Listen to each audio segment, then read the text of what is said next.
ನನ್ನ ಕೃಷಿ ಭೂಮಿಯಲ್ಲೂ ವರ್ಷಕ್ಕೆ ಮೊದಲು ನನಗೆ ಗೋ ಆಧಾರಿತ ಶುರು ಮಾಡೋದಕ್ಕೆ ಮೊದಲು ವರ್ಷಕ್ಕೆ 1,00,000 ರೂಪಾಯಿಯ ಗೊಬ್ಬರ ಬೇಕಿತ್ತು. 6 ಗೋವು ಸಾಕ್ಲಿಕ್ಕೆ ಶುರು ಮಾಡಿದ ಮೇಲೆ 1 ಪೈಸೆಯ ಗೊಬ್ಬರ ನಾನು ತರೋದಿಲ್ಲ. ಇವತ್ತು ನೀವು ಯಾವುದೇ ಒಂದು ಗ್ರಾಮದ ಪ್ರಾಥಮಿಕ ಕೃಷಿ ಪತ್ತಿನ ಸಹಕಾರಿ ಪ್ಯಾಕ್ಸಿಗೆ ಹೋಗಿ ನೋಡಿದ್ರು ಸಾವಿರಾರು ಕೋಟಿಯ ಯೂರಿಯಾ ಒಂದೊಂದು ಗ್ರಾಮಕ್ಕೆ ಬರ್ತದೆ, ಕೋಟ್ಯಾಂತರ ರೂಪಾಯಿ. ನನ್ನ ಅಜ್ಜನ ಕಾಲದಲ್ಲೂ ಅಡಿಕೆ ತೋಟ ಇತ್ತು. ನಮ್ಮದೊಂದು ತೋಟ ಇದೆ ಅಜ್ಜ ಇದ್ದಾಗೆ, ಅದರಲ್ಲಿ ಗುರುತು ಹಾಕಿದ್ದಾರೆ ಅವರು ಎಷ್ಟು ಗೊನೆ ಇತ್ತು ಅಂತ. ಅಂದರೆ ಅಲ್ಲಿ ಸ್ವಲ್ಪ ದೂರ ಇತ್ತು ಮನೆಯಿಂದ, ಒಂದು 5-6 ಒಂದು ಚಾಕು ಹಿಡ್ಕೊಂಡು ಹೋಗೋರಂತೆ, 5-6 ಗುರುತಿತ್ತು. ಅದು ಕೊಯ್ಲಾದಾಗೆ ಅದಕ್ಕೆ ಅಡ್ಡ ಗುರುತು ಹಾಕ್ತಾಯಿದ್ರು. ಆ ಒಂದೊಂದು ಗೊನೆ ಒಬ್ಬನಿಗೆ ಎತ್ತಲಿಕ್ಕೆ ಕಷ್ಟ, ಆಗಿನ ಆಳುಗಳಿಗೆ ಎತ್ತಲಿಕ್ಕೆ ಕಷ್ಟ ಇತ್ತಂತೆ. 1 ಸ್ಪ್ರೇಯಿಂದ 6 ಸ್ಪ್ರೇ, ಬೇಸಿಗೆಯಲ್ಲಿ 3-4, ಈಗ ಪ್ರತಿ ತಿಂಗಳು ಸ್ಪ್ರೇ ಮಾಡಬೇಕು ಅಂತ ಹೇಳ್ತಾರೆ. ಮತ್ತು ನಿರಂತರ ಏನು ಲಿಕ್ವಿಡ್ ನ್ಯಾನೋ ಯೂರಿಯಾಗಳು ಬಂದಿದೆ. ಅಷ್ಟು ಕೊಟ್ಟರು ಇವತ್ತು ಪರಿಹಾರ ಇಲ್ಲ. ಎಲೆ ಚುಕ್ಕಿ ರೋಗಕ್ಕೆ ಯಾವುದೇ ವಿಜ್ಞಾನಿಯಲ್ಲಿ ಪರಿಹಾರ ಇಲ್ಲ, ಬೇರುಹುಳ ರೋಗಕ್ಕೆ ಪರಿಹಾರ ಇಲ್ಲ. ಹಾಲಿನಿಂದ ಗೋವನ್ನು ಸಾಕ್ತೇನೆ ಹೇಳಿದವನು ಯಾವತ್ತೂ ಯಶಸ್ಸಾಗೋದಿಲ್ಲ. ಅಂದರೆ ಗೋವಿಗೂ ಕೇಳ್ತಾ ಇರ್ತದೆ. ಹೌದು, ಅಂದರೆ ಹಾಲೇ ಮುಖ್ಯ ಅಲ್ಲ. ಯಾಕಂದರೆ ಎಲ್ಲ ಗೋವುಗಳು ನಿರಂತರ ಕೊಡುವಂಥದ್ದು ಇದೆ, ಯಾವುದು ಗೋಮೂತ್ರ ಮತ್ತು ಸೆಗಣಿ. ಸಣ್ಣ ಗೋವಿನಿಂದ ಪ್ರಾರಂಭ ಮಾಡಬೇಕು. ಸಣ್ಣ ಒಮ್ಮೆಲೆ ನಾನು 10 ಹಾಕ್ತೇನೆ, 100 ಸಾಕ್ತೇನೆ, ಒಂದೊಂದು ಸಾಕೋದೇ ಕಷ್ಟ ಎಷ್ಟಿದೆ ಅಂತ ಹೇಳೋದು ಗೊತ್ತಾಗಬೇಕು. ಸಹಜವಾಗಿ ಅದು ಅಭ್ಯಾಸ ಆಗಬೇಕು, ಅದನ್ನು ಪ್ರೀತಿಯಿಂದ ಮಾಡುವಂಥದ್ದು ಮಾಡಬೇಕು. ವೀಕ್ಷಕರೇ ನಮಸ್ಕಾರ. ಇವತ್ತು ನಮ್ಮ ಜೊತೆ ಕೃಷಿಯ ಬಗ್ಗೆ ಹಾಗೆ ಗೋವುಗಳ ಬಗ್ಗೆ ಮಾತನಾಡಲಿಕ್ಕೆ ಪ್ರವೀಣ ಸರಳಾಯ ಅವರಿದ್ದಾರೆ.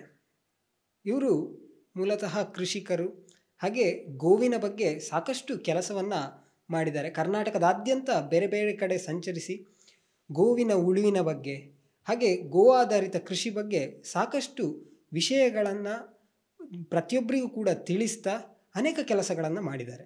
ಸೊ ಇದರ ಬಗ್ಗೆ ಎಲ್ಲ ನಾವು ಮಾತಾಡ್ತಾ ಹೋಗೋಣ. ಸರ್, ಕಾರ್ಯಕ್ರಮಕ್ಕೆ ಸ್ವಾಗತ. ನಮಸ್ತೆ.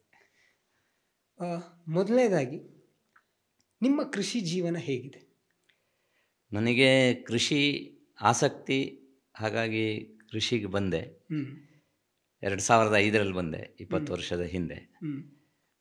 ಕೃಷಿ ಸಾಮಾನ್ಯ ಆ ಸಂದರ್ಭದಲ್ಲೇ ಪುರುಷೋತ್ತಮ ರಾಯರು, ಕೃಷಿ ಋಷಿ, ಅವರು ಒಂದು ವಿವೇಕಾನಂದಲ್ಲಿ ಕಿಸಾನ್ ಸಂಘದ ಕಾರ್ಯಕ್ರಮ ಆಯಿತು.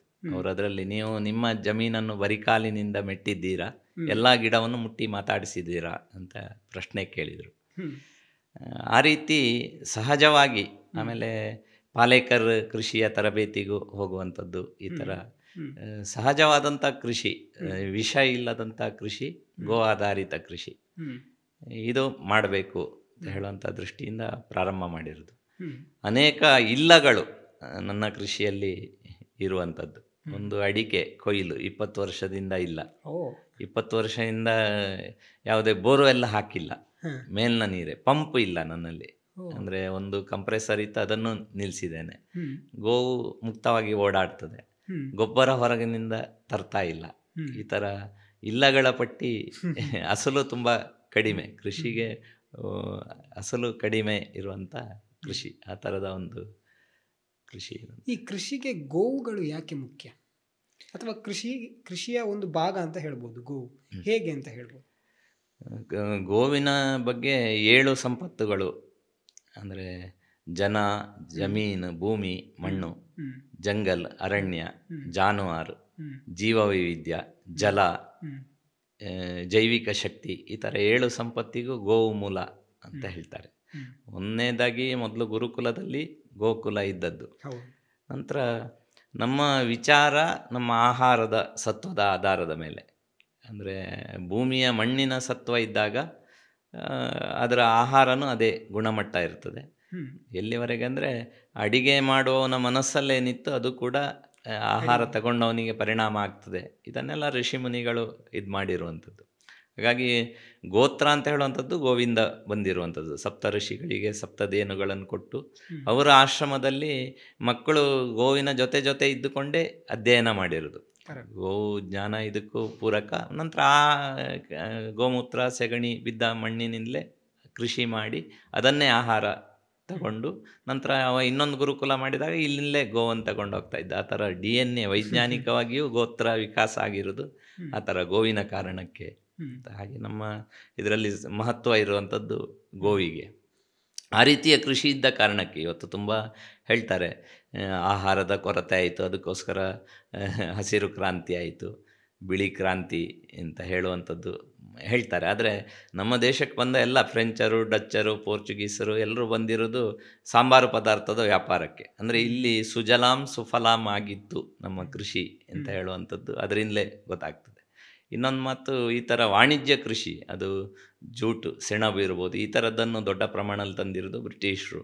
ವ್ಯವಸ್ಥಿತವಾಗಿ ಇದನ್ನು ನಾಶ ಮಾಡುವಂಥದ್ದು, ಕಸಾಯಿಖಾನೆಗಳನ್ನು ಶುರು ಮಾಡಿದರು ಅಂತ ಹೇಳೋದನ್ನು ಕೇಳ್ತೇವೆ. ಅಲ್ಲಿನ ನಂತರ ಆಹಾರದ ಕೊರತೆ ಈ ಥರದನ್ನು ಕಾಣ್ತೇವೆ. ಅಂದರೆ ಗೋ ಆಧಾರಿತ ಕೃಷಿ ಇದ್ದಾಗ ನಾವು ಈಗಲೂ ನೋಡ್ತೇವೆ, ಗೋವಿನ ಅಕ್ಕಚ್ಚಲ್ಲಿ ಕುಡಿದ ಬೀಜ, ತರಕಾರಿ ಬೀಜ, ಅದು ಸೆಗಣಿ ಮೂಲಕ ಬಂದು ಗಿಡ ಬಳ್ಳಿ ಆದರೆ 100 ಕುಂಬಳಕಾಯಿ ಈಗಲೂ ನಮ್ಮ ಕೃಷಿ ಭೂಮಿಯಲ್ಲೇ ಆಗ್ತದೆ. ಅಂದರೆ ಆ ರೀತಿಯ ಒಂದು ಸಾಮರ್ಥ್ಯ. ಸಾಮಾನ್ಯ ಮಣ್ಣು ಸಂಪತ್ತು ಹೇಗೆ ಅಂತ ಕೇಳಿದರೆ, ಬ್ರೆಡ್ ಮತ್ತು ಮೈದಾ ಹಿಟ್ಟಿಗೆ ನೀರು ಬಿದ್ದರೆ ಕರಗಿ ಹೋಗ್ತದೆ, ಮಣ್ಣಿಗೆ ಬ್ರೆಡ್ಡಿಗೆ ನೀರು ಬಿದ್ದರೆ ಹಿಡ್ಕೊಳ್ತದೆ ಅದು. ಆ ಥರದ ವೈವಿಧ್ಯಗಳು, ಜೀವೋ ಜೀವಸ್ಯ ಜೀವನಂ ಅಂತ ಹೇಳ್ತಾರೆ. ಆ ಥರ ಅನೇಕ ಸೂಕ್ಷ್ಮ ಜೀವಿಗಳು ಇದ್ದಾವೆ. ಇವತ್ತು ವೇಸ್ಟ್ ಡಿಕಂಪೋಸರನ್ನು ದೇಶಿ ಗೋವಿನ ಸೆಗಣಿಯಿಂದಲೇ ತಯಾರು ಮಾಡ್ತಾರೆ. ಈಗ ಮತ್ತೆ ವಿಜ್ಞಾನ ಅಂತ ಬಂದಾಗಲೂ ಇದೆಲ್ಲವೂ ಬೇಡ, ಅದು ಬೇಕು ಅಂತ ಹೇಳುವಂಥ ಸ್ಥಿತಿಗೆ ನಿರ್ಮಾಣ ಆಗಿದೆ. ಆ ಥರ ಎಲ್ಲ ಸಂಪತ್ತು, ನೀರು ಹಿಡಿದಿಟ್ಟುಕೊಳ್ಳುವಂಥ ಸಾಮರ್ಥ್ಯ. ನಾನು ಹೇಳಿದೆ, ನಮ್ಮ ಕೃಷಿಯಲ್ಲಿ ಬೋರ್ವೆಲ್ ಇಲ್ಲ ಅಂತ, ಪಂಪನ್ನು ನಿಲ್ಲಿಸಿದ್ದೇನೆ. ಮೇಲಿನ ನೀರು, ಯಾಕಂದರೆ 2 ಎಕರೆ ಕೃಷಿ ಮಾಡಿದ್ದೇನೆ, ಉಳಿದ ಒಂದು 6-7 ಎಕರೆ ಗುಡ್ಡ ಕಾಡು ಹಾಗೆ ಇದೆ ಸಾಮಾಜಿಕ, ಅಲ್ಲಿ ಗೋವು ಓಡಾಡ್ತದೆ, ಅಲ್ಲಿ ಸೆಗಣಿ ಆಗ್ತದೆ. ಆ ನೀರು ಅಲ್ಲೆಲ್ಲಾದರೂ ನಾನು ಮತ್ತೆ ಕೃಷಿ ವಿಸ್ತಾರ ಮಾಡಿದರೆ, ಈ ಕೆಳಗಿನ ಮೇಲೆ ಬರುವಂಥ ಒಸರೇನಿದೆ, ನಂಗೆ 3 ಒಸರುಗಳಿದ್ದಾವೆ. ಒಂದು ಸುರಂಗ ಕುಡಿಯೋ ನೀರಿಗೆ, ಇನ್ನೆರಡು ಮೇಲ್ಮೈಯ ಸುರಂಗ. ಜೂನ್ವರೆಗೆ 1 ವರ್ಷ ಮಳೆ ಬಾರದಿದ್ದಾಗ ಇದು ಹಿಟಾಚಿಯಲ್ಲಿ 24 ಗಂಟೆ ಕೆಸರೆ ಎತ್ತುವ ಕೆಲಸ ಮಾಡಿದೆ. ಒಂದು ಕಟ್ಟ ಇದೆ, ಅವಾಗ ರಾಜಸ್ಥಾನ ನೀರಿಲ್ಲದ ಪ್ರದೇಶ. ಅವ ಹೇಳಿದ, ಈ ಬೇಸಿಗೆ ಜೂನ್ ತಿಂಗಳಲ್ಲೂ ಇಷ್ಟು ತೋರ ನೀರು, ಸುಮಾರು ಒಂದು ಬೆರಳಿನ ಗಾತ್ರದ ನೀರು ಬರ್ತಾ ಇತ್ತು, ನೀವು ಭಾರಿ ಪುಣ್ಯವಂತರು ಇಷ್ಟು ಎತ್ತರದಲ್ಲಿ. ಈ ಥರ ಗೋವು ಎಲ್ಲ ಸಂಪತ್ತಿಗೂ, ಮಣ್ಣಿನ ಸಂಪತ್ತು ವಿಕಾಸ ಆಗಲಿಕ್ಕೆ, ಜೀವ ವೈವಿಧ್ಯ ಅಂತ ಹೇಳ್ತೇವೆ. ನಾನು ಗೋವನ್ನು ನಮ್ಮ ಅಂಗಳದಲ್ಲೇ ಸ್ವಲ್ಪ ಬಿಡ್ತೇನೆ, ಅಲ್ಲಿ ಸೆಗಣಿ ಇದೆಲ್ಲ ಬೀಳ್ತದೆ. ಅಲ್ಲಿ ಇರುವ ಜೀವ ವೈವಿಧ್ಯ ಅಥವಾ ಹಕ್ಕಿಗಳ ಕಲರವ ಇರ್ಬೋದು, ಎಲ್ಲ ಭೂಮಿಯಲ್ಲೂ ಆ ಥರ ಗೋವು ಓಡಾಡಿದ ಭೂಮಿಯಲ್ಲಿ, ಯಾಕಂದರೆ ಸೂಕ್ಷ್ಮ ಜೀವಿಗಳ ಆ ಸೆಗಣಿಯಲ್ಲಿರ್ತದೆ. ಗೋವು, ದೇಶಿ ಗೋವು ಸಾಮಾನ್ಯ ವೆಟರ್ನರಿ ಇದರಲ್ಲಿ ಅದು ಇಲ್ಲ, ಇದರಲ್ಲಿ ಏನು HF ಮತ್ತು ದೇಶಿಗೆ ವ್ಯತ್ಯಾಸ ಇಲ್ಲ ಅಂತ ಹೇಳ್ತಾರೆ. ಆದರೆ ದೇಶಿ ಗೋವಿನ ಜಠರದಲ್ಲಿ ಹೆಚ್ಚು ಸೂಕ್ಷ್ಮ ಜೀವಿಗಳ ರೂಪಿಸುವಂಥ ವ್ಯವಸ್ಥೆ ಇದೆ. ಅದು ಹೆಚ್ಚು ಉದ್ದವಾದಂಥ ಗಾತ್ರವೂ ಜಾಸ್ತಿ ಇದರದ್ದು. ಈ ಥರ ವಿಜ್ಞಾನಿಗಳು ಈಗ ನಮ್ಮ ನಾಗ್ಪುರ ದೇವಲಾಪಾರ ಸಂಶೋಧನಾ ಕೇಂದ್ರ ಇದೆ, ಅಲ್ಲಿ ಇದೆ, ಅದನ್ನು ಅಧ್ಯಯನ ಮಾಡಿದ್ದಾರೆ. ಅನೇಕ ಸೂರ್ಯಕೇತು ನಾಡಿ ಇಲ್ಲ, ಕಾಣೋದಿಲ್ಲ, ಅದಕ್ಕೋಸ್ಕರ ಇಲ್ಲ ಅಂತ ಆಧುನಿಕ ವಿಜ್ಞಾನಿಗಳು, ಈ ಚರ್ಚೆಗಳು ನಿರಂತರ ಇದೆ. ಆದರೆ ವೇಸ್ಟ್ ಡಿಕಂಪೋಸರ್ ಅಂತೂ ಇದರಿಂದಲೇ ಮಾಡ್ತಾರೆ. ಸೂಕ್ಷ್ಮ ಜೀವಿಗಳು ದೊಡ್ಡ ಪ್ರಮಾಣದಲ್ಲಿ ದೇಶಿ ಗೋವಿನ ಸೆಗಣಿಯಲ್ಲಿ ಇದೆ. ಮಾತಿತ್ತು ಮೊದಲೊಂದು, ಹಟ್ಟಿ ತುಂಬಾ ಆಕಳು ಸಂಸಾರ, ಮನೆ ತುಂಬಾ ಕ್ಷೀರಸಾಗರ ಅಂತ. ಮೊದಲಿನ ಕಾಲದಲ್ಲಿ ಗೋವುಗಳು ಎಷ್ಟಿತ್ತು ಅಂತ ಹೇಳಿದ್ರ ಮೇಲೆ ಸಂಪತ್ತನ್ನ ಅಳಿತಾ ಇದ್ರಂತೆ. ಆದರೆ ಇವತ್ತು ನೋಡಿದರೆ ಎಷ್ಟೋ ಕೃಷಿ, ನಾವು ಮನೆಗಳಿಗೆ ಹೋದರೆ ಅಥವಾ ಕೃಷಿ ತೋಟಗಳಿಗೆ ಹೋದರೆ ಅಲ್ಲೆಲ್ಲ ಖಾಲಿ ಹಟ್ಟಿಯ ಒಂದು ಚಿತ್ರಣವನ್ನು ನೋಡ್ತೇವೆ ಅಂತ ಹೇಳ್ಬೋದು. ಇದು ಯಾಕೆ ಅಂತ ಅನ್ನಿಸ್ತದೆ ನಿಮ್ಮ ಪ್ರಕಾರ? ಅದೇ, ನಮ್ಮನ್ನು ಈ ಥರದ ಒಂದು ಸುಳ್ಳುಗಳನ್ನು ತುಂಬಿಸಿದ್ದಾರೆ. ಆಹಾರದ ಕೊರತೆ ಆದ್ದಕ್ಕೆ ರಾಸಾಯನಿಕ ಗೊಬ್ಬರ ಹಾಕಿದ್ರಿಂದಲೇ ನಮ್ಮ ಆಹಾರದ ಕೊರತೆ ನಿವಾರಣೆ ಆಯಿತು. ಅಂದರೆ ಯೋಚನೆ ಮಾಡಲಿಕ್ಕೆ ಅವಕಾಶ ಕೊಡಲಿಲ್ಲ. ಅದು ಯಾಕೆ ಆಯಿತು, ವಾಣಿಜ್ಯಕ್ಕೆ ಹೋಗಿ ಗೋವಿನಿಂದ ವಿಮುಖ ಆಗಿದ್ದಕ್ಕಾಯಿತು ಅಂತ ಹೇಳೋದನ್ನು ತಿಳ್ಕೊಳ್ಳಿಕ್ಕೂ ಬಿಡಲಿಲ್ಲ.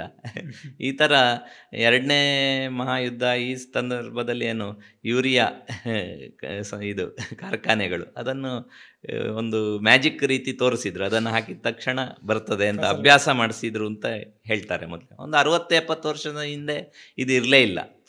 ಅಂದರೆ ರೈತ ಬೀಜಕ್ಕೋಸ್ಕರ ಮತ್ತು ಗೊಬ್ಬರಕ್ಕೋಸ್ಕರ ಸ್ವಾವಲಂಬಿ ಇದ್ದ. ಈಗ ನನ್ನ ಕೃಷಿ ಭೂಮಿಯಲ್ಲೂ ವರ್ಷಕ್ಕೆ ಮೊದಲು ನನಗೆ ಗೋ ಆಧಾರಿತ ಶುರು ಮಾಡೋದಕ್ಕೆ ಮೊದಲು ವರ್ಷಕ್ಕೆ 1 ಲಕ್ಷ ರೂಪಾಯಿಯ ಗೊಬ್ಬರ ಬೇಕಿತ್ತು.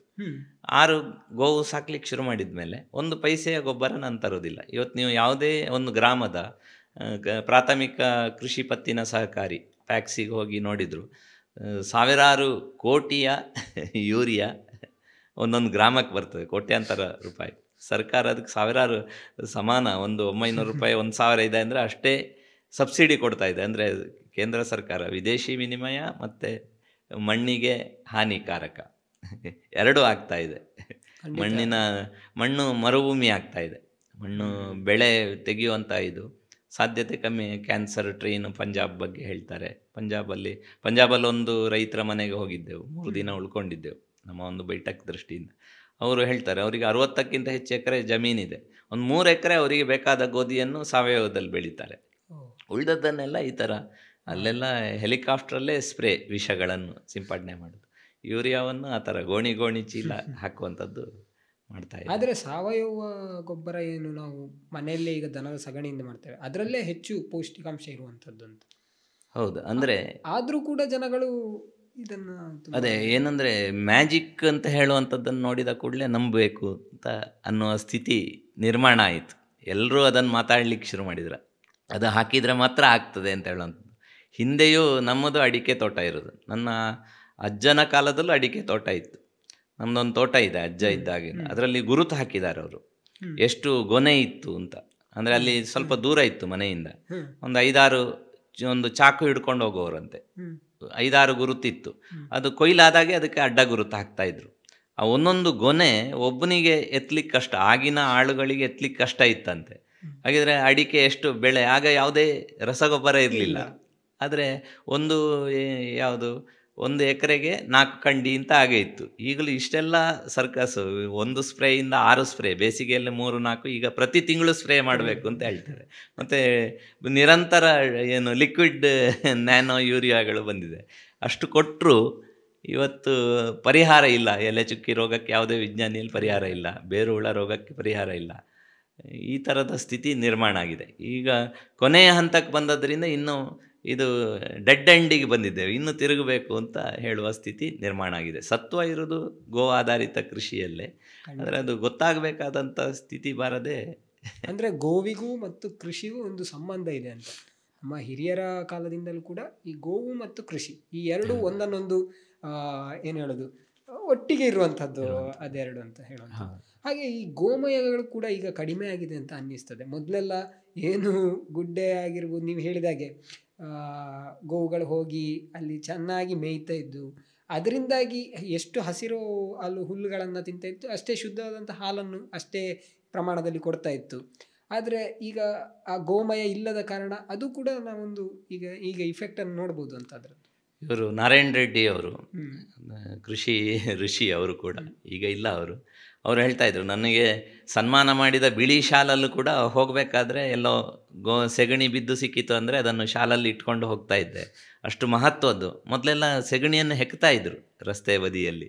ಈಗಲೂ ಕೆಲವು ಪ್ರದೇಶದಲ್ಲಿ, ಒರಿಸ್ಸಾ ಹೋದರೆ ಅಥವಾ ಉತ್ತರ ಪ್ರದೇಶ ಹೋದರೆ, ಗುಜರಾತಲ್ಲಿ ಹೋದರೆ, ಅಲ್ಲಿ ನಗರ ಪ್ರದೇಶದಲ್ಲೂ ನಾವು ಕೆಲವು ಕಡೆ ಉಳ್ಕೊಂಡಿದ್ದೆವು, ಅಲ್ಲಿ ಸಹಜವಾಗಿ ಗೋವುಗಳು ಓಡಾಡ್ತಾ ಇದ್ದಾವೆ. ನಮ್ಮ ಅತ್ಯಂತ ಬುದ್ಧಿವಂತರ ಜಾಗ ಅಂತ ಹೇಳುವಂಥ ದಕ್ಷಿಣ ಕನ್ನಡ ಇರ್ಬೋದು, ಇಲ್ಲಿ ಗೋವಿಲ್ಲದ ಮನೆಗಳು ಸಂಖ್ಯೆ ಜಾಸ್ತಿ ಆಗ್ತಾ ಹೋಗಿದೆ. ಹಾಲಿಗೋಸ್ಕರ ಗೋವು ಅಂತೇಳಿ HF ಜರ್ಸಿ ತಂದು ಇವತ್ತು ಅದೂ ಇಲ್ಲದ ಸ್ಥಿತಿ ನಿರ್ಮಾಣ ಆಗಿದೆ. ಆದರೆ ಅನೇಕ ಕಡೆ ಈಗ ಇಲ್ಲೇ ಮಂಡ್ಯ ಇರ್ಬೋದು ಅಥವಾ ಚಾಮರಾಜನಗರ ಜಿಲ್ಲೆ ಮಹದೇಶ್ವರ ಬೆಟ್ಟ ಇರುವಂಥ ಅಲ್ಲಿ ಒಂದೊಂದು ಗ್ರಾಮದಲ್ಲಿ 8,000 ಎಲ್ಲ ಗೋವುಗಳಿದ್ದಾವೆ. ಕಾಡಿಗೆ ಗೋವನ್ನು ಬಿಡ್ತಾರೆ. ಈಗ ಮೊನ್ನೆಯೂ ವಿವಾದ ಆಯಿತು, ಅರಣ್ಯ ಸಚಿವರು ಕಾಡಿಗೆ ಬಿಟ್ಟರೆ ಕಾಡು ನಾಶ ಆಗ್ತದೆ ಅಂತ. ಈ ಥರ ಹೊಸ ಸಂಶೋಧನೆ ಮಾಡ್ತಾರೆ. ಗೋವು ಹೋದಲ್ಲಿ ನಾಶ ಆಗ್ಲಿಕ್ಕೆ ಸಾಧ್ಯನೇ ಇಲ್ಲ, ಅದು ಸಾತ್ವಿಕವಾದ್ದನ್ನು ತಿಂದು ಭೂಮಿಯ ಫಲವತ್ತತೆ ಜಾಸ್ತಿ ಮಾಡುತ್ತದೆ. ಆದರೆ ಈ ರೀತಿಯ ಸುಳ್ಳುಗಳನ್ನು ಕೆಲವು ಷಡ್ಯಂತರವೂ ಇರ್ಬೋದು. ಕಾಡಿನೊಳಗೆ ಗೋವು ಹೋದರೆ, ಅದನ್ನು ಮೇಯಿಸೋರು ಹೋದರೆ ಇವರಿಗೆ ಅವರು ಮಾಡುವ ಕಳ್ಳತನ ಇದಕ್ಕೆ ಸಮಸ್ಯೆ ಆಗ್ಬೋದು ಅಂತಿರ್ಬೋದು. ಗೋವಿನಿಂದ ನಾಶ ಆಗೋದಿಲ್ಲ. ಆದರೆ ಇವತ್ತು ನಮ್ಮ ಭಾಗದಲ್ಲಂತೂ, ದಕ್ಷಿಣ ಕನ್ನಡ ಈ ಭಾಗದಲ್ಲಂತೂ ಅನೇಕ ಕಡೆಗಳಲ್ಲಿ ನಾವು ಬೇಲಿಯನ್ನೇ ಬಿಟ್ಟುಬಿಟ್ಟಿದ್ದೇವೆ. ಗೋವನ್ನು ಬಿಟ್ಟವನೇ ಅಪರಾಧಿ ಅಂತ. ಒಂದು ಸಲ ಒಡಿಯೂರು ಶ್ರೀಗಳ ಹತ್ರ ನಾವು ಹೋದಾಗ ಅವರೊಂದು ಸಂಗತಿ ಹೇಳಿದರು.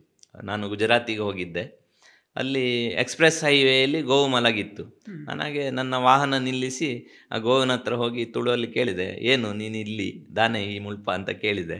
ಅದಕ್ಕೆ ಆ ಗೋವು ಹೇಳಿತು, ಇದು ನಾನು ಓಡಾಡುವ ದಾರಿ, ನೀವು ಅದರಲ್ಲಿ ಎಕ್ಸ್ಪ್ರೆಸ್ ಹೈವೇ ಮಾಡಿದ್ದೀರಿ, ಹಾಗಾಗಿ ಇದು ನನ್ನದೇ ದಾರಿ ಅಂತ ಹೇಳಿತು. ಹಾಗೆ ನಿಜವಾಗಿ ಇಡೀ ಭೂಮಿಯಲ್ಲಿ ಗೋವಾಗಲಿ ಯಾವುದನ್ನು ಜೈಲಿಗೆ ಹಾಕುವಂಥದ್ದು ಯಾರೂ ಇಷ್ಟಪಡೋದಿಲ್ಲ, ಮನುಷ್ಯನೂ ಇಷ್ಟಪಡೋದಿಲ್ಲ, ಯಾವುದೇ ಜೀವಿಯೂ ಜೈಲನ್ನು ಇಷ್ಟಪಡೋದಿಲ್ಲ. ನಾವು ಇವತ್ತು ಅದನ್ನು ಬಂಧಿಸೋದು ಮಾಡಿದ್ದೇವೆ. ಬಂಧಿಸಿ ಸಾಕೋದೇ ಸರಿ, ಬಿಡೋದು ತಪ್ಪು ಅಂತ. ಇವತ್ತು ಯಾವುದೇ ಊರಲ್ಲಿ ಗೋವನ್ನು ಮುಕ್ತವಾಗಿ ಬಿಡ್ತೇನೆ ಅಂತ ಹೇಳಿದರೆ ಅವಂದೇ ತಪ್ಪು ಅಂತ ಹೇಳೋ ಆರೋಪಿಸುವಂಥದ್ದು ಮಾಡಿದ್ದಾರೆ. ಅನೇಕ ಕಡೆ ಬೇಲಿ ಹಾಕಿ ಸಾಕುವಂಥ ಪದ್ಧತಿಗಳು ಇವತ್ತು ಬಯಲು ಸೀಮೆಯಲ್ಲಿ ಇವತ್ತಿಗೂ ಗೋವು ಮುಕ್ತವಾಗಿ ಓಡಾಡುವಂಥದ್ದಿದೆ. ಅತಿ ಬುದ್ಧಿವಂತರ ಜಿಲ್ಲೆ ದಕ್ಷಿಣ ಕನ್ನಡದಲ್ಲಂತೂ ಗೋವುಗಳು ಕಮ್ಮಿಯಾಗಿದ್ದಾವೆ. ಇಲ್ಲಿ ಉಚಿತವಾಗಿ ಗೋವನ್ನು ಕೊಡುವವರಿದ್ದಾರೆ, ತಗೊಳ್ಳೋರಿಲ್ಲ. ಉಳಿದ ಕಡೆಗಳಲ್ಲಿ ಈಗ ಜಾಗೃತಿ ಬಂದಿದೆ, ಗೋವು ಬೇಕು ಅಂತ ಕೇಳೋರು. ಯಾಕಂದ್ರೆ ಇದನ್ನು ನಾವು ಪೂಜೆಯ ಟೈಮಲ್ಲಿ ಗೋಗ್ರಾಸ ಕೊಡುವಂಥದ್ದು ಎಲ್ಲರ ಮನೆಯಲ್ಲಿರುವಂಥದ್ದು. ಪ್ರಥಮವಾಗಿ ನಾವು ತಿನ್ನುವ ಮೊದಲು ನಾವು ಗೋಗ್ರಾಸವನ್ನು ಕೊಡ್ತೇವೆ ದನಗಳಿಗೆ. ಆ ಸಂದರ್ಭದಲ್ಲಿ ಎಷ್ಟೋ ಮನೆಗಳಲ್ಲಿ ಅದನ್ನು ಏನ್ ಮಾಡೋದು ಅಂತ ಹೇಳಿದ್ರೆ ಮತ್ತೆ ಯಾರಿಗೂ ಉಪಾಯ ಇಲ್ಲದೆ ಕೊಡದೆ ಅದು ಹಾಳಾಗುವಂಥದ್ದು. ಈ ಪರಿಸ್ಥಿತಿಯನ್ನು ನಾವು ನೋಡ್ಬೋದು ಅಂತ ಈಗ.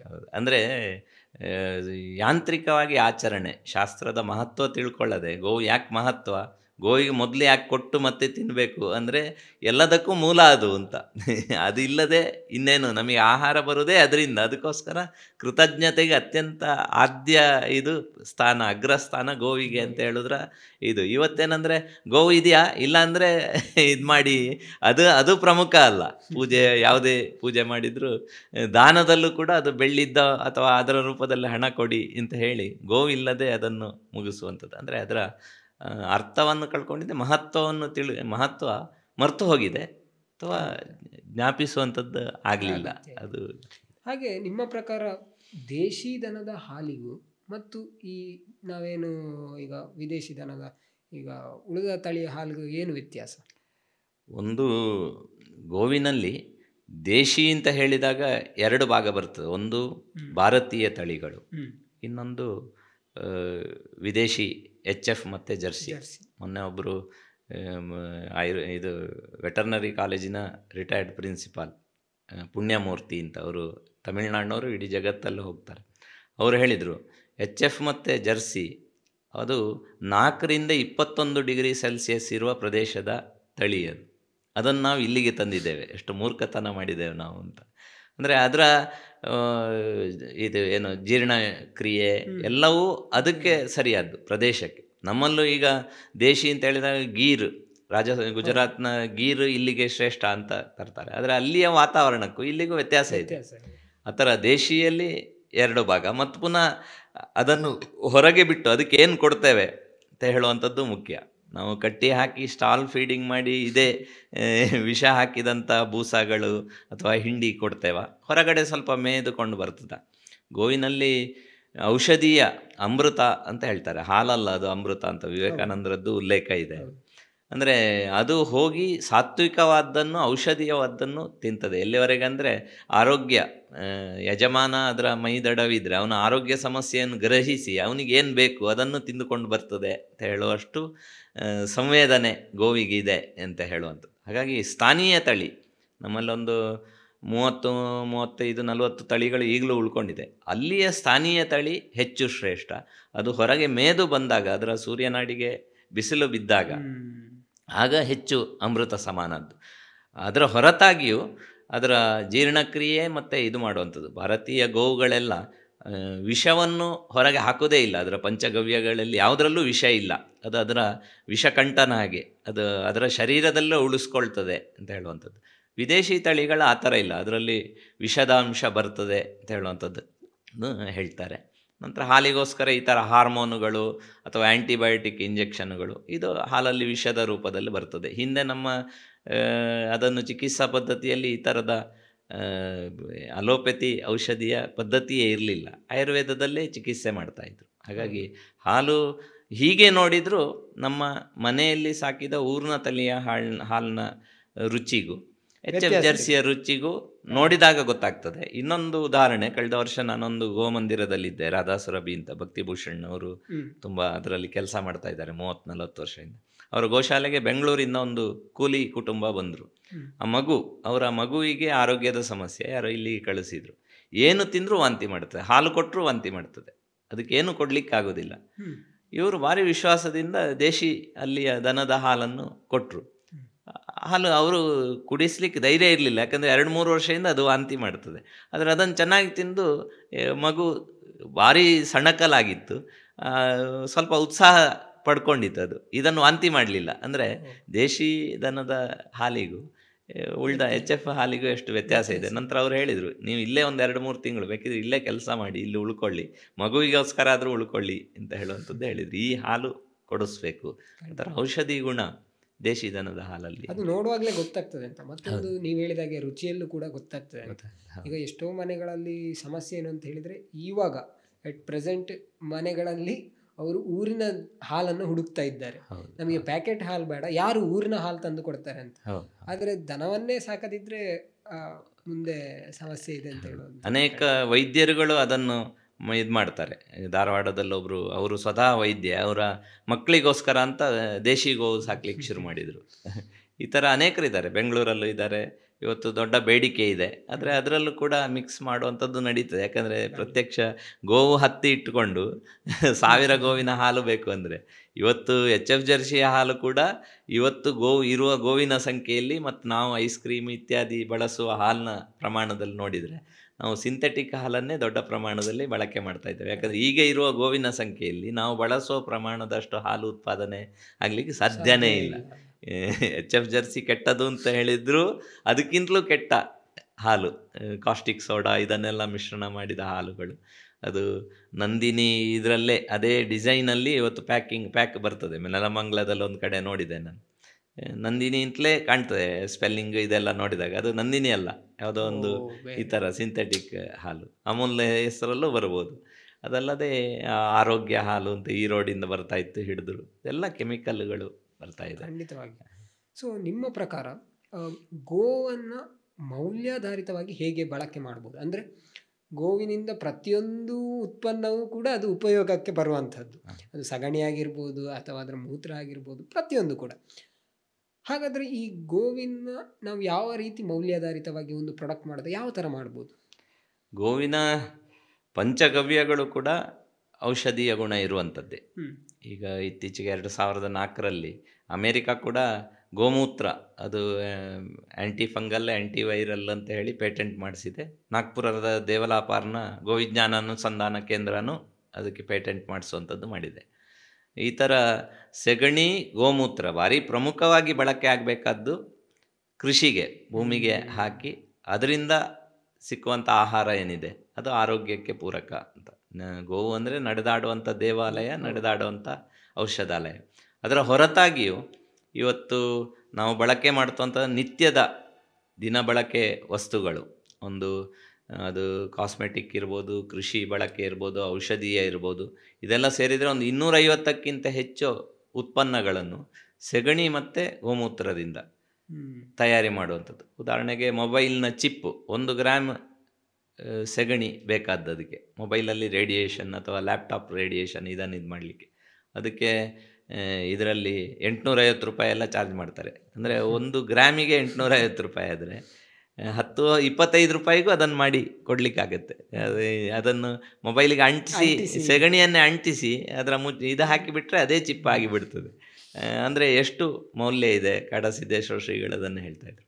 ಇವತ್ತು ಅನೇಕ ಅಲಂಕಾರಿಕ ಇರ್ಬೋದು ಅಥವಾ ಗಣಪತಿ ಇರ್ಬೋದು, ಇಂಥ ವಸ್ತುಗಳನ್ನು ಬಾಗಿಲಿಗೆ ಹಾಕುವಂಥ ಅಲಂಕಾರಿಕ ಇದಿರ್ಬೋದು, ಹಾರ ಇರ್ಬೋದು, ಗೋವಿನ ಸೆಗಣಿಯಿಂದಲೇ ಮಾಡಿ ಯಾರಾದರೂ ಯಶಸ್ವಿಯಾದವರ ಆ ಥರ ಸ್ವಾವಲಂಬಿ ಇರುವಂಥ ಗೋಶಾಲೆ. ನಾನಾಗ ಭಕ್ತಿಭೂಷಣ್ ಅಂತ ಹೇಳಿದೆ, ಅವರ ಗೋಶಾಲೆ ಅದರಿಂದಲೇ ನಡೀತದೆ. ಹೊರಗೆ ಸಾಮಾನ್ಯ ಗೋಶಾಲೆ ಅಂದರೆ ದೇಣಿಗೆ ಅಂತ ಕೇಳ್ತೇವೆ.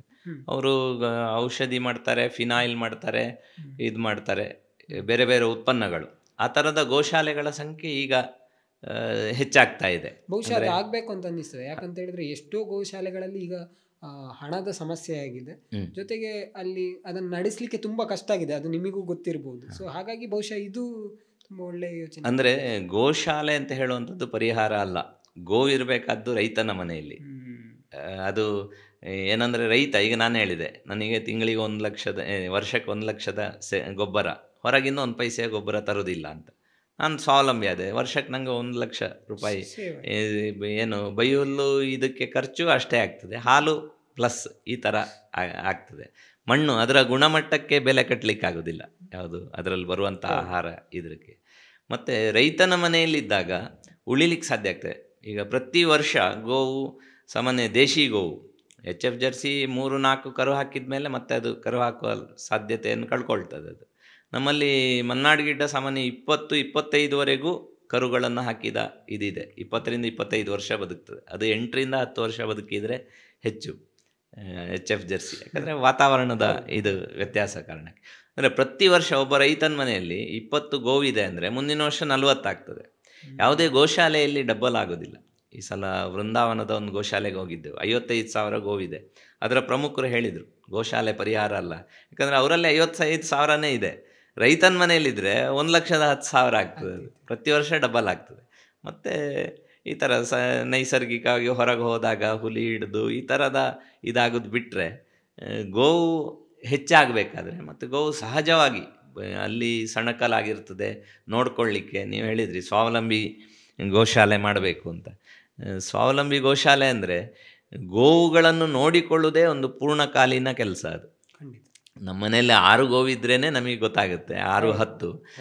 ಆದರೆ 200, 500, 1,000 ಗೋವುಗಳನ್ನಿದ್ದ ಗೋಶಾಲೆ ಅಲ್ಲಿ 10-20 ಕೆಲಸಗಾರರು. ಅದಕ್ಕೆ ದಿನದಲ್ಲಿ 6-8 ಸಲ ತಿನ್ಲಿಕ್ಕೆ ಹಾಕಬೇಕು, 8-10 ಸಲ ಸೆಗಣಿ ತೆಗಿಬೇಕು. ಇದನ್ನು ಸುಮ್ಮನೆ ಕೂತ್ಕೊಳ್ತೇನೆ ಅಂತ ಸಾಧ್ಯನೇ ಇಲ್ಲ. ಯಾಕಂದರೆ ಸೋಮಾರಿ ಆಗಲಿಕ್ಕೆ ಗೋವು ಬಿಡೋದಿಲ್ಲ, ಇದ್ದ ರೈತನನ್ನು ಬಿಡೋದಿಲ್ಲ, ಗೋಶಾಲೆಯನ್ನು ಬಿಡೋದಿಲ್ಲ. ಹಾಗಾಗಿ ಅವನು ಪುನಃ ಉತ್ಪನ್ನನೂ ಮಾಡಬೇಕು ಅಂತ ಹೇಳಿದರೆ ಅದೊಂದು ಪೂರ್ಣಕಾಲೀನ ಕೆಲಸ, ಉತ್ಪನ್ನಗಳ ತಯಾರಿ.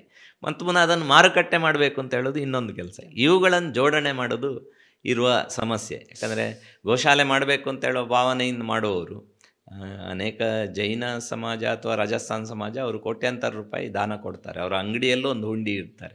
ಹಾಗಾಗಿ ಅದರಿಂದ ನಡೀತದೆ.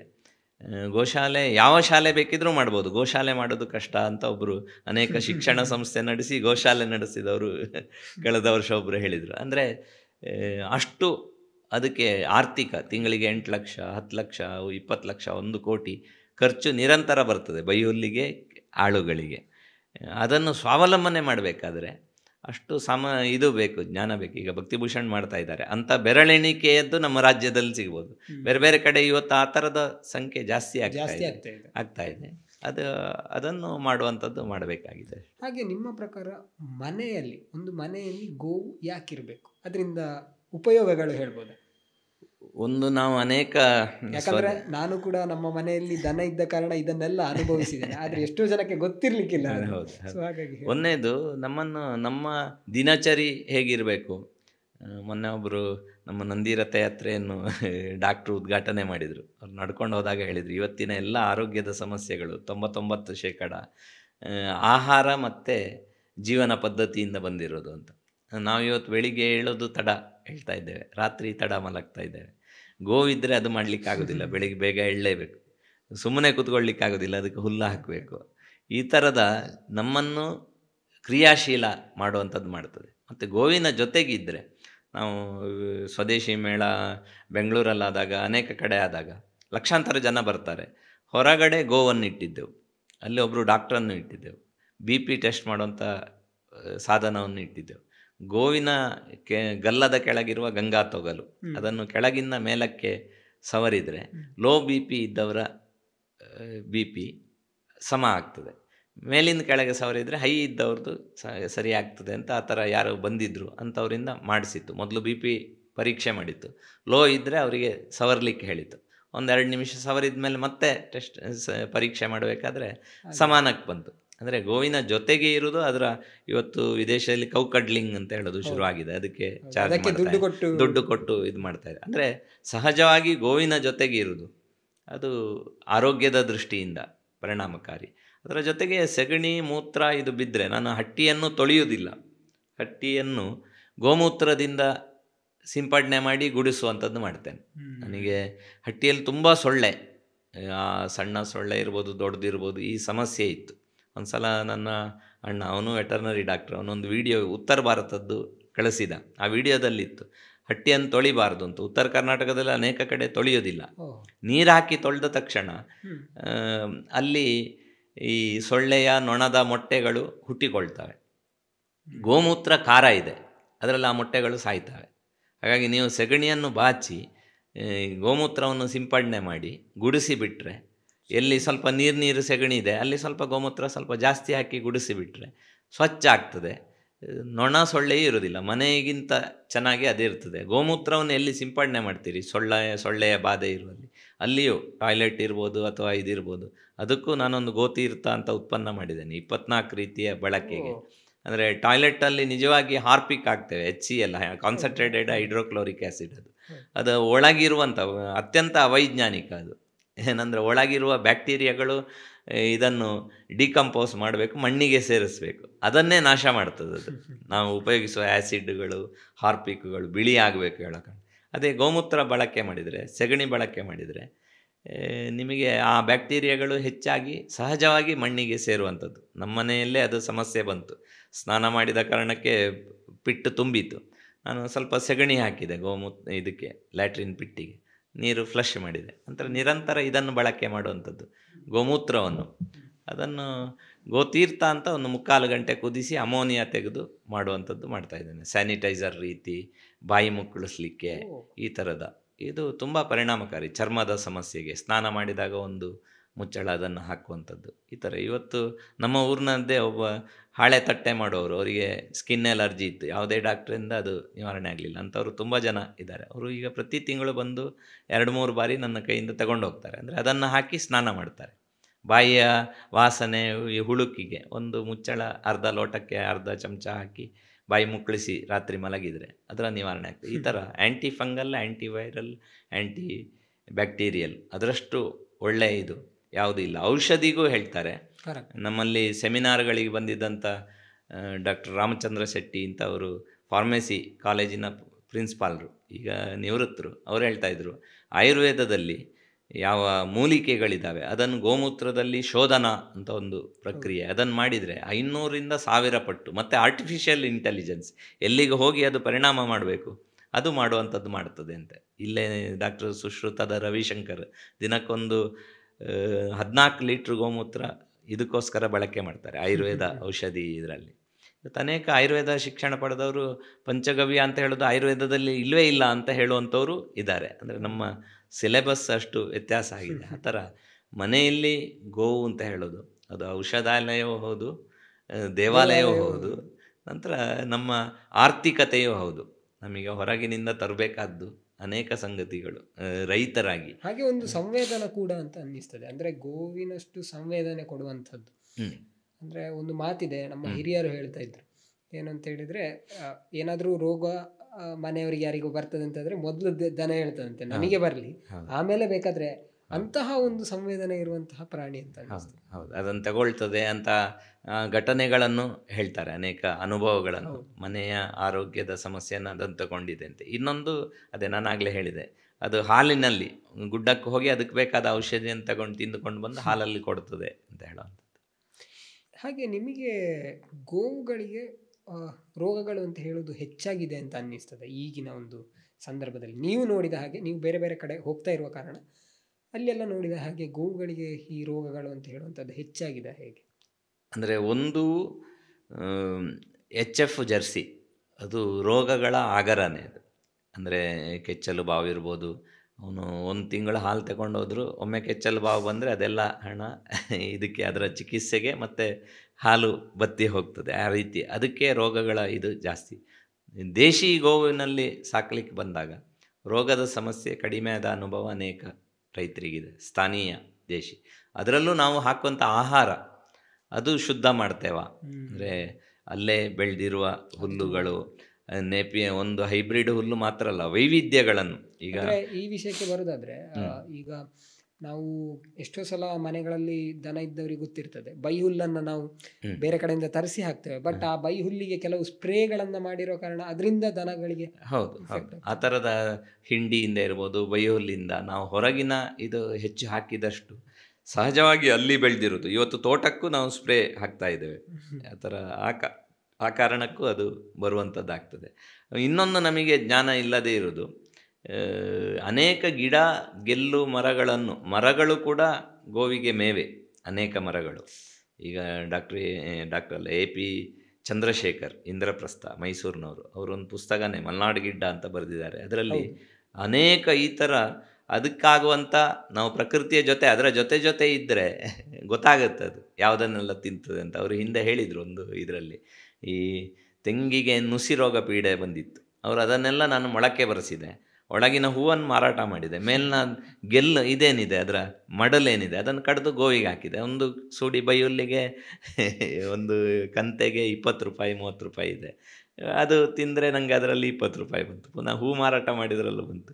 ನುಸಿ ರೋಗವನ್ನು ನಾನು ಇದಾಗಿ ನೋಡಿಕೊಂಡೆ ಅಂತ. ಅಂದರೆ ಎಲ್ಲವನ್ನು ತಿಂತದೆ, ಯಾವುದನ್ನೆಲ್ಲ ತಿನ್ನೋದು ಅಂತ ಹೇಳುವಂಥದ್ದು. ನಾವು ಬಿಟ್ಟ ತಕ್ಷಣ ಈ ಹತ್ತಿ ಮರದ ಬುಡಕ್ಕೆ ಹೋಗ್ತದೆ. ಅದು ಒಂದು ಹತ್ತಿ ಹಣ್ಣು ತಿಂತದೆ, ಅದರ ಎಲೆಯನ್ನು ಖುಷಿಯಿಂದ ತಿಂತದೆ. ಈ ಥರದ ಅನೇಕ ಮರಗಳಿದ್ದಾವೆ. ನಾವು ಮತ್ತು ಪುನಃ ಹುಲ್ಲೇ ಬೆಳಿಬೇಕು, ಅದಕ್ಕೆ ಪುನಃ ಯೂರಿಯಾ ಹಾಕಬೇಕು, ಅದಕ್ಕೆ ಪುನಃ ನೀರು, ಬೋರ್ವೆಲ್ನ ನೀರು ಬಳಕೆ ಮಾಡಬೇಕು. ಈ ಇದರಲ್ಲಿದ್ದೇವೆ. ಅಂದರೆ ಮೂಲ ತಿಳ್ಕೊಳ್ಳೋದ ಕಾರಣಕ್ಕೋಸ್ಕರ ಒಂದು ಆರೋಗ್ಯದ ಸಮಸ್ಯೆನೂ ಬರ್ತಾ ಇದೆ. ಎರಡನೇದು ಒಂದೇ ವೈವಿಧ್ಯ ಇಲ್ಲದಿದ್ದಾಗ ಅದು ಸಹಜವಾಗಿ ಆರೋಗ್ಯದ ಸಮಸ್ಯೆ ಅದಕ್ಕೂ ಬರುವಂಥದ್ದು. ಹಾಗೆ ಮುಖ್ಯವಾದ ಈಗಿನ ದೊಡ್ಡ ಸಮಸ್ಯೆ ಅದು ನಿಮಗೆ ಗೊತ್ತಿರ್ಬೋದು, ಕಸಾಯಿಖಾನೆಗಳು ಹೆಚ್ಚಾಗ್ತಾ ಇರುವಂಥದ್ದು. ಪ್ರತಿದಿನ ನಾವು ಪತ್ರಿಕೆಯಲ್ಲಿ ನೋಡ್ತಾ ಇದ್ದೇವೆ ಯಾವ ರೀತಿ ಬೇರೆ ಬೇರೆ ಕಡೆ ಗೋವನ್ನು ಕಳ್ಳ ಸಾಗಾಣಿಕೆ ಮಾಡುವಾಗ ಸಿಕ್ಕಿ ಬೀಳ್ತಾ ಇರುವಂಥದ್ದು. ಸೊ ಇದು ಯಾಕಾಗಿರ್ಬೋದು ಅಂತ ಅನ್ನಿಸ್ತದೆ? ಒಂದು ಉದ್ದೇಶಪೂರ್ವಕವಾಗಿ ನಮ್ಮ ಶ್ರದ್ಧೆಯ ಕೇಂದ್ರ ಗೋವು, ಅದನ್ನು ನಾವು ರಾಜಾರೋಷವಾಗಿ ಮಾಡ್ತೇವೆ ಅಂತ ಹೇಳೋದನ್ನು ತೋರಿಸ್ಲಿಕ್ಕೋಸ್ಕರ ಮಾಡ್ತಾ ಇದ್ದಾರೆ. ಹಟ್ಟಿಯಿಂದ ಕದ್ದುಕೊಂಡು ಹೋಗುವಂಥದ್ದು ಮಾಡ್ತಾ ಇದ್ದಾರೆ. ನಾವು ಮಾಡ್ತೇವೆ, ನೀವೇನು ಮಾಡ್ತೀರಿ ಅಂತ ಹೇಳುವ ಮಾನಸಿಕತೆ. ಎರಡನೇದು ಲಕ್ಷಾಂತರ ರೂಪಾಯಿ ಸಂಪಾದನೆ ಇದೆ. ಅನೇಕ ಹೊಸ ಕಾರುಗಳಲ್ಲೂ ಅದನ್ನು ತುಂಬಿಸ್ಕೊಂಡು ಹೋಗ್ತಾರೆ. ಹೊರಗೆ ಮೇಯ್ಲಿಕ್ಕೆ ಬಿಟ್ಟ ಗೋವನ್ನು ಅಂದರೆ ಸುಲಭವಾಗಿ ಸಂಪಾದನೆ ಮಾಡ್ಬೋದು. ಕಳ್ಳತನ ಮಾಡಿ ಗೋವನ್ನು ಇದು ಮಾಡೋದು, ಅದನ್ನು ಮಾಂಸ ಮಾಡುವಂಥದ್ದು, ಇದು ಮಾಡ್ತಾ ಇದ್ದಾರೆ. ಮೂರನೇದು HF ಜರ್ಸಿ ಅಂತ ಹೇಳುವಂಥದ್ದು, ಅದು ಮಾಂಸಕ್ಕೋಸ್ಕರನೇ ಮಾಡಿರುವ ತಳಿಗಳದು. ನಾನು ಆಗಲೇ ಹೇಳಿದೆ, 3 ಕರು ಹಾಕಿದ ಮೇಲೆ ಮತ್ತೆ ಅದಕ್ಕೆ ಆಗೋದಿಲ್ಲ. ಮತ್ತು ಮುಖ್ಯವಾಗಿ ನಂದಿ, ಗೋವು ಉಳಿಬೇಕಾದರೆ ನಾವು ಕಳೆದ ವರ್ಷ 95 ದಿನ ನಂದಿ ಯಾತ್ರೆ ಮಾಡಿದ್ವಿ. ನಂದಿ ಬೇಕೇ ಬೇಕು. ಒಬ್ಬರು ಸ್ವಾಮಿ ನಂದಿ ಬೇಕೇ ಬೇಕು. ಒಳ್ಳೆ ನಂದಿ ಆಯ್ಕೆ ಮಾಡಿದರೆ, ನಮ್ಮಲ್ಲಿ ದೇವಸ್ಥಾನದಲ್ಲೂ ನಂದಿ, ಗ್ರಾಮದ ನಂದಿ ಅಂತ ಬಿಡುವಂಥದ್ದಿತ್ತು. ಅದಿದ್ದಾಗ ಮಾತ್ರ ಒಳ್ಳೆಯ ಗೋವುಗಳು ಸಿಗ್ಲಿಕ್ಕೆ ಸಾಧ್ಯ. ಅಂದರೆ ಒಳ್ಳೆಯ ಹಾಲು ಕೊಡುವಂಥ ತಾಯಿಯನ್ನು ನೋಡಿ ಆ ನಂದಿಯನ್ನು ಸಣ್ಣದಿಂದಲೇ ಚೆನ್ನಾಗಿ ಪೋಷಣೆ ಮಾಡಿ ಬೆಳೆಸುವಂಥದ್ದು, ಈ ಒಂದು ಜ್ಞಾನವೇ ನಮ್ಮಲ್ಲಿ ಹೊರಟೋಯ್ತು. ಈ HF ಜರ್ಸಿ ಬಿಳಿ ಕ್ರಾಂತಿ ಬಂದ ಮೇಲೆ ಅಂದರೆ ಇನ್ಸಾಮಿನೇಷನ್ ಮಾಡಲಿಕ್ಕೆ ಶುರು ಮಾಡಿದರು. ಪ್ರಾಕೃತಿಕವಾಗಿಯೂ ಅದು ದೊಡ್ಡ ಇದು ಪಾಪ ಅದು. ಇನ್ನೊಂದು ಈ ತಳಿಗಳು ದುರ್ಬಲ ತಳಿಗಳು. ಹಾಗಾಗಿ ಗಂಡು ಕರು ಹುಟ್ಟಿತು ಅಂದರೆ ಅದಕ್ಕೆ ಹೆಚ್ಚು ಹಾಲು ಕೊಟ್ಟು ಸಾಯಿಸೋದೇ ಪರಿಹಾರ. ನಮಗೂ ಭಾವನೆಗಳು ಹೊರಟೋಯ್ತು ಯಾವಾಗ ನಾವು HF ಜರ್ಸಿ ಸಾಕ್ಲಿಕ್ಕೆ ಶುರು ಮಾಡಿದೆವು. ಗೋವು ಅಂದರೆ ಪೂಜ್ಯ ಭಾವ ಹೊರಟೋಯ್ತು. ರೈತನೂ ಕೂಡ ಗಂಡು ಹುಟ್ಟಿದ್ರೆ ಅದನ್ನು ಸಾಯಿಸೋದೇ ಧರ್ಮ, ಉಪಯೋಗ ಇಲ್ಲ ಅಂತ. ಇವತ್ತು ಹಳ್ಳಿ ಕಾರಿಗೆ, ಮೊನ್ನೆ ನಮ್ಮ ನಂದಿರಥ ಯಾತ್ರೆಯಲ್ಲಿ ಒಂದು ಜೋಡಿ ಬಂದಿತ್ತು, 14 ಲಕ್ಷ ಒಂದು ಜೊತೆ ಹಳ್ಳಿ ಕಾರು, ಇದಕ್ಕೆ ಹೋರಿ ಜೊತೆಗೆ. ಅಂದರೆ ಇವತ್ತು ನಂದಿಗೆ ಆ ಬೆಲೆ ಇದೆ. ಗೋವಿಗಿಂತ ಜಾಸ್ತಿ ನಂದಿಗೆ ಬೆಲೆ ಇದೆ. ಒಳ್ಳೆ ಉತ್ತಮ ತಳಿಯ ನಂದಿಗೆ, ಅದು ದೇಶಿ ದನ ಆದಾಗ. HF ಜರ್ಸಿ ಆದಾಗ ಅದಿಲ್ಲ. ಅದೇ ದೇಶಿ ತಳಿ 20ರಿಂದ 30 ವರ್ಷ ಬದುಕ್ತದೆ, 20-25 ವರ್ಷ ಬದುಕ್ತದೆ. ಮಲೆನಾಡು ಗಿಡ್ಡ ಇರ್ಬೋದು, ಯಾವುದೇ ತಳಿ, ಅದು ಬದುಕೋದು 8 ವರ್ಷ. ಅದು ಕಸಾಯಿಗೆ ಕೊಡಬೇಕಷ್ಟೇ, ಇನ್ನೇನು ಮಾಡೋದು. ಇದರ ಸೆಗಣಿ ಮೂತ್ರ ಜೀವನ ಪೂರ್ತಿ ಕೊಡ್ತದೆ. ನಾನೀಗ ಹೇಳಿದೆ ಗೋತೀರ್ಥ ಅಂತ ಮಾಡ್ತೇನೆ, ಲೀಟ್ರಿಗೆ 180 ರೂಪಾಯಿ. ಅಂದರೆ ಹಾಲಿಗಿಂತ ಕಾಸ್ಟ್ಲಿ ಗೋಮೂತ್ರ. ಸೆಗಣಿ ಹೇಳಿದೆ, ಸೆಗಣಿ 1 kgಗೆ ಎಷ್ಟು ಲಕ್ಷಾಂತರ ರೂಪಾಯಿ ಆಗುತ್ತೆ. ಇದು ನೀವು ಚಿಪ್ಪು ಮಾಡಿದರೆ ಬೇರೆ ಬೇರೆ ಹೊಸದಾಗಿ ಯೋಚನೆ ಮಾಡ್ಬೋದು. ನೀವು ಸೆಗಣಿ ಗೊಬ್ಬರಕ್ಕೆ ಬಳಕೆ ಮಾಡಿದ್ರು, ನಾನು 1 ಲಕ್ಷ ವರ್ಷದಲ್ಲಿ ನನಗೆ ಗೊಬ್ಬರ ಸಿಗುತ್ತೆ. ಅದಲ್ಲದೆ ಗೋಬರ್ ಗ್ಯಾಸ್ ಬೇರೆನೆ ಉಚಿತ. ಈ ಥರ ವಿಕೇಂದ್ರೀಕೃತವಾಗಿ ರೈತನು ಇದನ್ನು ಬಳಕೆ ಮಾಡಲಿಕ್ಕೆ ಶುರು ಮಾಡಿದಾಗ ಅನೇಕ ಕೃಷಿಯ ಸಮಸ್ಯೆಗಳು ಪರಿಹಾರ ಆಗ್ತದೆ. ಇವತ್ತು ಅಡಿಕೆ ಕೃಷಿಯಲ್ಲೇ ವರ್ಷಕ್ಕೆ ಲಕ್ಷಾಂತರ ರೂಪಾಯಿ ಹುಲ್ಲು ಕತ್ತರಿಸ್ಲಿಕ್ಕೆ ಖರ್ಚು ಮಾಡ್ತಾರೆ. ಆ ಹಣದಲ್ಲೇ ಗೋವು ಸಾಕಿದರೆ ಗೊಬ್ಬರದಲ್ಲೂ ಸ್ವಾವಲಂಬಿ ಆಗ್ಬೋದು, ಇದರಲ್ಲೂ ಆಗ್ಬೋದು. ಆದರೆ ಆ ಒಂದು ವಿಷ ಇದಕ್ಕೆ ಸಿಕ್ಕಿ ಹಾಕಿದೆ, ಹಿಂದಕ್ಕೆ ಬರೋದು ಹೇಗೆ ಅಂತ ಗೊತ್ತಿಲ್ಲದ ಸ್ಥಿತಿ ನಿರ್ಮಾಣ ಆಗಿದೆ. ನಿಮಗೆ ಯಾಕೆ ಈ ಗೋವಿನ ಬಗ್ಗೆ ನಾನು ಅಂದರೆ ಕೆಲಸಗಳನ್ನು ಮಾಡಬೇಕು ಅಂತ ಅನಿಸಿತ್ತು? ಗೋವಿನ ಬಗ್ಗೆ ನಾನು ಸಾವಯವ ಕೃಷಿ ಆಗಲೇ ಹೇಳಿದೆ. ಒಂದು ಈ ಥರ ಇವರನ್ನು ನೋಡಿದೆ, ಯಾರು ಪುರುಷೋತ್ತಮ ರಾಯರ ಇದನ್ನು ನೋಡಿದೆ. ನಾನು 3ಯ ವರ್ಷದ ಶಿಕ್ಷಣ ನಾಗ್ಪುರಕ್ಕೆ ಹೋದಾಗ ದೇವಲಾಪಾರ್ ಅಲ್ಲಿ ಗೋವಿಜ್ಞಾನ ಅನುಸಂಧಾನ ಕೇಂದ್ರ, ಅಲ್ಲಿಯೂ ಪ್ರಾರಂಭದಲ್ಲೂ ಹೋಗಿದ್ದೆ, ಕೊನೆಗೂ ಒಂದಿನ ನಿಲ್ಲುವಂಥದ್ದು ಮಾಡಿದೆ. ಹಾಗೆ ದೇಶಿ ಗೋವಿನ ಮಹತ್ವ, ಆಮೇಲೆ ವಿಶ್ವಮಂಗಲ ಗೋಗ್ರಾಮ ಯಾತ್ರೆ ಅಂತ 2009 ಅಂದರೆ ವಿಶ್ವಕ್ಕೆ ಮಂಗಲ ಆಗಬೇಕಾದ್ರೆ ಗೋವು ಗ್ರಾಮದಲ್ಲಿ ಇರಬೇಕು ಅಂತ ಹೇಳೋ ದೃಷ್ಟಿಯಿಂದ ಆ ಎಲ್ಲ ಈ ಹಿನ್ನೆಲೆಯಲ್ಲಿ ದೇಶಿ ಗೋವಿನ ಮಹತ್ವ ಗೊತ್ತಾಗಿರೋ ಕಾರಣಕ್ಕೆ ಗೋವು ಮುಖ್ಯ. ಸ್ವಾವಲಂಬಿ ಆಗಬೇಕು ಅಂತಾದರೆ ಎಲ್ಲಕ್ಕಿಂತ ಮುಖ್ಯ ಅಂದರೆ ನಮ್ಮ ಹೊರಗಿಂದ ತರಬಾರ್ದು ಹೇಳುವ ಸೂತ್ರ, ಅದು ಗಾಂಧೀಜಿಯವರು ಹಿಂದೂ ಸ್ವರಾಜಲ್ಲಿ ಹೇಳಿದ್ದಿರ್ಬೋದು. ಈ ಥರದ ಸೂತ್ರ ಮಾಡಬೇಕು ಅಂತಾದರೆ ಗೋವು ಇರಲೇಬೇಕು. ಹಾಗಾಗಿ ಗೋವು ಸಾಕಣೆ ಮಾಡುವಂಥದ್ದು ಶುರು ಮಾಡಿರುವಂಥದ್ದು. ಸೊ ತುಂಬ ಒಳ್ಳೆಯ ವಿಚಾರವನ್ನು ನೀವು ತಿಳಿಸಿಕೊಟ್ರಿ. ಹಾಗೆ ಕೊನೆಯದಾಗಿ ಗೋವನ್ನು ಸಾಕುವುದಿದ್ರೆ ಏನು ಮಾಡಬೇಕಾಗ್ತದೆ ಮೊದಲನೇದಾಗಿ? ಅಂದರೆ ನಿಮಗೇನಾದ್ರು ತಯಾರಿಗಳು ಬೇಕಾಗ್ತದೆ, ಏನು ಮಾಡಬೇಕು ಅಂತ? ಈಗ ಸಾಮಾನ್ಯ ಜನರಿಗೊಬ್ಬನಿಗೆ ನನಗೆ ಗೋ ಸಾಗಲಿಕ್ಕೆ ಇಷ್ಟ ಇದೆ, ಪ್ರಥಮವಾಗಿ ಅವನು ಏನು ಮಾಡಬೇಕು, ಅಥವಾ ಗೋವನ್ನು ಹೇಗೆ ಹುಡುಕಬೇಕು, ಹೇಗೆ ತರಬೇಕು? ಗೋವು ಇವತ್ತು ಅನೇಕರು ಯೂಟ್ಯೂಬ್ ವಿಡಿಯೋಗಳನ್ನು ನೋಡಿ ಸಹಜವಾಗಿ ನಾನು ಭಾರಿ ಲಾಭ ಮಾಡಿದೆ, ಇದು ವಿಜೃಂಭಿಸುವಂಥದ್ದು ಅನೇಕ ಮಾಡ್ತಾರೆ. ಈ ಥರದ ಇದನ್ನು ನೋಡಿ ನಾವು ಕಲಿಯುವುದಕ್ಕಿಂತ ಆಗ ಅನೇಕರು ನಂತರ ಸಮಸ್ಯೆ ಆಗಿ ಕೈ ಸುಟ್ಟುಕೊಂಡು ನಿಲ್ಲಿಸಿರುವುದು ಮಾಡಿದ್ದಾರೆ. ಗುಜರಾತಿಂದ ಗೀರನ್ನು ಲಕ್ಷಾಂತರ ರೂಪಾಯಿ ಕೊಟ್ಟು ತಂದು ಗೋಶಾಲೆ ಮಾಡಿ ತಿಂಗಳಿಗೆ ಲಕ್ಷಾಂತರ ನಷ್ಟ ಮಾಡಿಕೊಂಡು ಈ ಥರ ಮಾಡಿದ್ದಾರೆ. ಒಂದು ಗೋ ಸಾಕಬೇಕು ಅಂತಾದರೆ ಸ್ಥಾನೀಯ ತಳಿಯನ್ನು ಸಾಕಬೇಕು. ಆಯಾಯ ಭಾಗ ಎಲ್ಲೆಲ್ಲಿ ಇದೆ ಆ ತಳಿಯನ್ನು ಸಾಕಬೇಕು. ಒಂದು ಸಣ್ಣ ಗೋವಿನಿಂದ ಪ್ರಾರಂಭ ಮಾಡಬೇಕು. ಸಣ್ಣ ಒಮ್ಮೆಲೆ ನಾನು 10 ಹಾಕ್ತೇನೆ 100 ಸಾಕ್ತೇನೆ, ಒಂದೊಂದು ಸಾಕೋದೇ ಕಷ್ಟ ಎಷ್ಟಿದೆ ಅಂತ ಹೇಳೋದು ಗೊತ್ತಾಗಬೇಕು. ಸಹಜವಾಗಿ ಅದು ಅಭ್ಯಾಸ ಆಗಬೇಕು. ಅದನ್ನು ಪ್ರೀತಿಯಿಂದ ಮಾಡುವಂಥದ್ದು ಮಾಡಬೇಕು. ಅದರಿಂದ ಏನು ಲಾಭ ಇದೆ ಈ ಥರದನ್ನು ನೋಡೋದಕ್ಕಿಂತ ಲಾಭ ಮುಂದಿನ ದಿನಗಳಲ್ಲಿ ಸಹಜವಾಗಿ ಬರ್ತದೆ. ಈ ಥರ ಲೆಕ್ಕಾಚಾರ, ಇಷ್ಟು ಲೀಟ್ರಿಗೆ ಇಷ್ಟು ರೂಪಾಯಿ ಅಥವಾ ಇಷ್ಟು ತುಪ್ಪಕ್ಕೆ ಇಷ್ಟು ರೂಪಾಯಿ, ಇದರಿಂದ ನಾನು ಸಾಕ್ತೇನೆ. ಹೆಚ್ಚಿನವರು ತಪ್ಪುವುದು ಅಲ್ಲೇ. ಹಾಲಿನಿಂದ ಗೋವನ್ನು ಸಾಕ್ತೇನೆ ಹೇಳಿದವನು ಯಾವತ್ತೂ ಯಶಸ್ಸಾಗೋದಿಲ್ಲ. ಅಂದರೆ ಗೋವಿಗೂ ಕೇಳ್ತಾ ಇರ್ತದೆ. ಹೌದು, ಅಂದರೆ ಹಾಲೇ ಮುಖ್ಯ ಅಲ್ಲ. ಯಾಕಂದರೆ ಎಲ್ಲ ಗೋವುಗಳು ನಿರಂತರ ಕೊಡುವಂಥದ್ದು ಇದೆ, ಯಾವುದು ಗೋಮೂತ್ರ ಮತ್ತು ಸೆಗಣಿ. ಅದನ್ನು ಬಳಕೆ ಮಾಡಿ ನಾನು ಸಣ್ಣ ಭೂಮಿ ಇದೆ, ಟೆರೆಸ್ ಗಾರ್ಡನಿಂಗಿಗೂ ಅದನ್ನು ಬಳಕೆ ಮಾಡಿ ನಾನು ತರಕಾರಿ ಬೆಳಿತೇನೆ, ಹೂವನ್ನು ಬೆಳಿತೇನೆ. ಕೊರೋನಾ ಸಂದರ್ಭದಲ್ಲಿ ಮಂಗಳೂರಿನ ವಕೀಲ ಒಬ್ಬರು ತಿಂಗಳಿಗೆ 25,000 ಮಲ್ಲಿಗೆ ಬೆಳೀತಾ ಇದ್ರಂತೆ. ಅದನ್ನು ಮತ್ತೆ ಇದಕ್ಕೆ ಕೊಡುವಂಥದ್ದು. ಆ ಥರ ಒಂದು ಗೋವನ್ನು ನಗರದಲ್ಲಿ ಇಟ್ಕೊಂಡ್ರು ಅದನ್ನು ಟೆರೆಸ್ ಗಾರ್ಡನಿಗೆ ಬಳಸಿ ಇದು ಮಾಡ್ಬೋದು. ಆದರೆ ಹೇಳೋದು ಸುಲಭ, ಮಾಡಲಿಕ್ಕೆ ಆ ಥರ ಸಣ್ಣದರಿಂದ ಶುರು ಮಾಡಬೇಕು, ಅನುಭವ ಪಡ್ಕೊಳ್ಬೇಕು. ಅದು ಕಷ್ಟ ಅಂತ ಅನ್ನಿಸಿದರೆ ಗೌರವಯುತವಾಗಿ ಬಿಡಬೇಕು. ಇಷ್ಟ ಅಂತಂದರೆ ಅದನ್ನು ಮುಂದುವರಿಸಬೇಕು. ಆ ರೀತಿ ಯಾವತ್ತೂ ಗೋವಿನ ಬಗ್ಗೆ ಅಳಬಾರದು. ಇನ್ನೊಬ್ಬರ ಮುಂದೆ ಸಮಸ್ಯೆ, ಗೋವಿದೆ ಸಮಸ್ಯೆ ಅಂತ ಹೇಳೋರೇ ಜಾಸ್ತಿ. ಆಗ ಅದು ಸಹಜವಾಗಿ ಇನ್ನೊಬ್ಬರಿಗೆ ಮಾಡಬೇಕು ಅಂತ ಅನ್ನಿಸೋದಿಲ್ಲ. ಗೋವಿನ ಬಗ್ಗೆ ಆನಂದದಿಂದ ಇರುವವರು ಅನೇಕರು ಇದ್ದಾರೆ. ಅವರನ್ನು ನೋಡಿ, ಹತ್ತಿರದಿಂದ ನೋಡಿ, ಸಾಕಲಿಕ್ಕೆ ಆಗೋದಿಲ್ಲ ಅಂತಾದರೆ ಹಾಗೆ ಸಾಕುವವರಿಗೆ ನಮ್ಮಲ್ಲಿಂದ ಹುಲ್ಲು ತಗೊಂಡೋಗಿ ಕೊಟ್ಟು, ಗ್ರಾಸ ಕೊಟ್ಟು ಅವರಿಗೆ ಸಹಾಯ ಮಾಡಿ, ನಮ್ಮ ತೋಟದ ಹುಲ್ಲು ಇರ್ಬೋದು ಅಥವಾ ಬೈ ಹುಲ್ಲು ಖರೀದಿ ಮಾಡಿ ಕೊಡೋದಿರ್ಬೋದು, ಅಥವಾ ಆರ್ಥಿಕ ರೂಪದಲ್ಲೂ ಗೋಗ್ರಾಸ ದಿನ ತಿನ್ನಬೇಕಾದ್ರೆ ಗೋಗ್ರಾಸ ತೆಗೆದಿಟ್ಟೇ ತಿನ್ನಬೇಕು ಅಂತಿದೆ. ಈ ಥರ ಮಾಡುವಂಥದ್ದು ನಮ್ಮ ಹತ್ತಿರದವರಿಗೆ ಮಾಡೋದು ಯಾವತ್ತೂ ಒಳ್ಳೆಯದು. ಎಲ್ಲೋ ಒಂದು ದೂರದಲ್ಲಿ ಇದೆ ಅಂತ ಹೇಳೋದಕ್ಕಿಂತ ಮಾಡಿ ಅದನ್ನು ಬೆಳೆಸ್ಕೊಂಡು ಆಗ ನಮ್ಮ ಮನೆಯಲ್ಲೂ ಒಂದು ಗೋವನ್ನು ಇಟ್ಕೊಳ್ಳೋದು. ನಗರದಲ್ಲೂ ಅಂದರೆ ಹೈನುಗಾರಿಕೆಯಿಂದ ಸ್ವಂತಕ್ಕೂ ಲಾಭ ಇದೆ, ಹಾಗೆ ನಾವು ಆರ್ಥಿಕತೆಗೂ ಅದನ್ನು ತಗೊಳ್ಬೋದು. ಹೌದು, ಹೈನುಗಾರಿಕೆ ಅಂತ ಹೇಳೋದಕ್ಕಿಂತಲೂ ಗೋಸಾಕಣೆ ಅಂತ ಹೇಳೋದು ಸಮಗ್ರವಾಗಿ ಇದು ಮಾಡಬೇಕು. ಹಾಲು ಮಾತ್ರ ಮುಖ್ಯ ಅಂತ ಹೇಳೋದ್ರಿಂದ ಹೊರಗೆ ಬರುವಂಥದ್ದು ಮಾಡಬೇಕು. ಖಂಡಿತವಾಗಿ. ಹಾಗೆ ರೈತರು ಜೊತೆಗೆ ಮೌಲ್ಯಾಧಾರಿತ ಹೇಗೆ ಉತ್ಪನ್ನಗಳಂತ ಅದ್ರ ಬಗ್ಗೆ ಯೋಚನೆ ಮಾಡ್ಬೋದು.